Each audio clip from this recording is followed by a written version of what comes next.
Hello everyone, welcome back to Tottenham Logic. So, it's safe to say that last year Tottenham had an up and down season. They started racing out the blocks like Usain Bolt and finished it like a tortoise on sleeping pills. Not very well at the end. I've got some stats that prove everything weren't all that bad. And if we improved on just a couple of metrics, some of these metrics would make us a much better side next season. What that is remains to be seen, but there's only a few tweaks we need to make Tottenham explode next season. But before I give you the details, I need a favour from you. If I give you one fact today that made you change your mind about how the season went last season, or told you something you don't know, then please subscribe to this channel and give this video a like.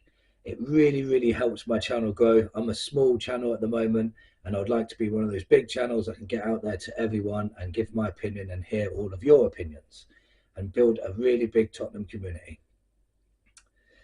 So first I want to get into the stats of what actually happened last season so we can get a picture of what actually needs to improve. So as we know, the first fact, which everybody already knows, is Tottenham conceded far too many goals. But what was the actual reason for this? And it's easy to say poor defence or poor defending.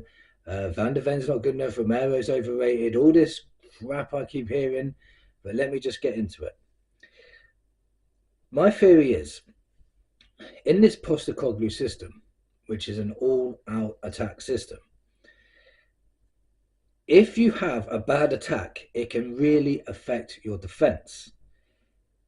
Even more so if you base your tactics solely on attacking. Let me explain some stats. So, Tottenham missed 65 big chances last season, which is a huge amount in my opinion. Brennan Johnson alone missed 17 big chances. This was the 6th highest in the league. So improving this, even just by 20%, will improve results and gain us more points. And also, it will relieve our defence from pressure. You know, if we're putting away chances, then they're not going on counter-attacks and giving us more grief in defence. We also hit the woodwork a massive 18 times last season, which was the 4th highest in the league. So a slight bit more luck with that, and we would have more goals, which could lead to more points. Tottenham's biggest problem, though, and the biggest problem was not the defence. The biggest problem was the amount of times our players were dispossessed. In a total, our players were dispossessed 365 times last season. That's way too much. And here's the point. In an Ange Postecoglou system, keeping hold of the ball is imperative to it working. Us losing the ball, we lost the ball, we got dispossessed exactly the same amount of times as Arsenal. But Arsenal conceded half the amount of goals we conceded. And the reason is because of the Postecoglou system. It relies on us keeping the ball, playing it forward, finishing chances. And being dispossessed 365 times a season is not going to fit the system very well. It makes us have to we have to recover the ball back. We have to do a lot more running than we normally would have to do to try and win the ball back. Our defenders are already high up, so they have to sprint back, so they have to do more sprinting. Then it affects our pressing the opposition defence because they're tired from trying to win the ball back.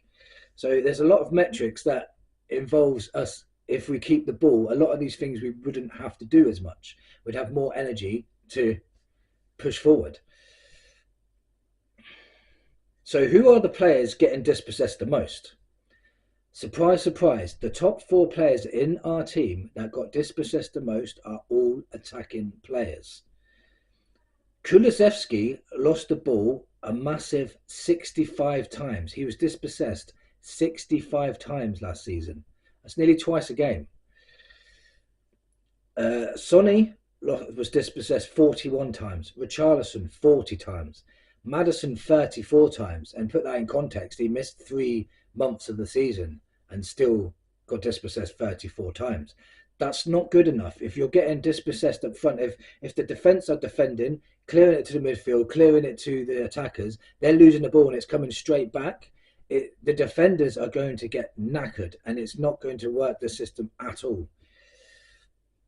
This puts a massive strain on the defence, and if attack can't keep hold of the ball, right? Let's put it this way: we all back Kulu. I've backed Kulu, but when I saw these stats, it really put me off him a little bit, because I'm backing him, but the stats prove that Kulu gives the ball away the most out of the whole team. So we all say his biggest strength is holding the ball up, turning, and setting up goals and assists and things like that. But he's the worst at keeping hold of the ball. That's crazy.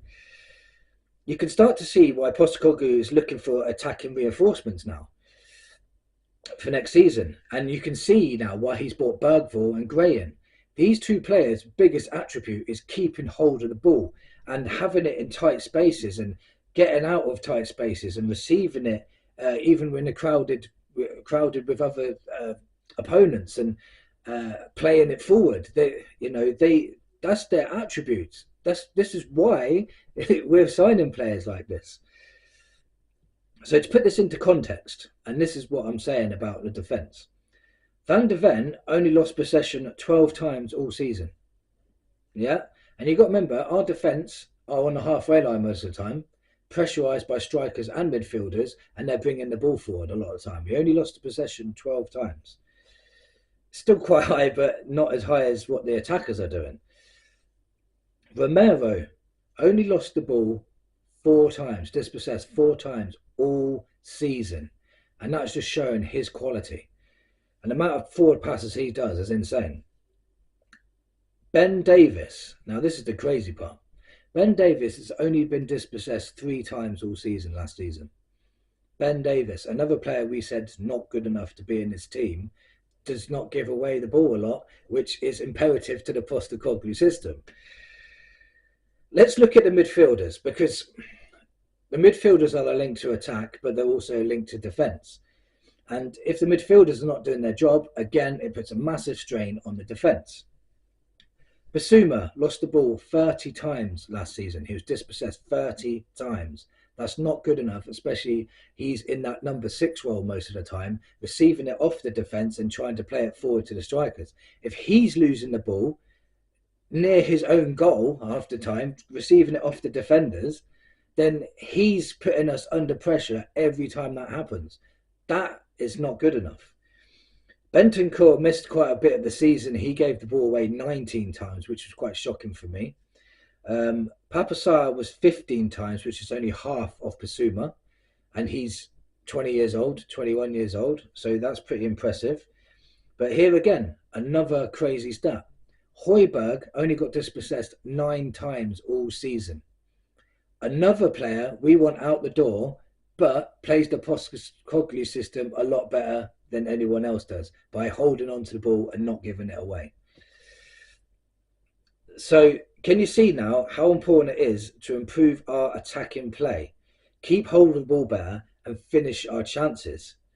If these metrics improve, if they improve by 50%, Tottenham will explode next season.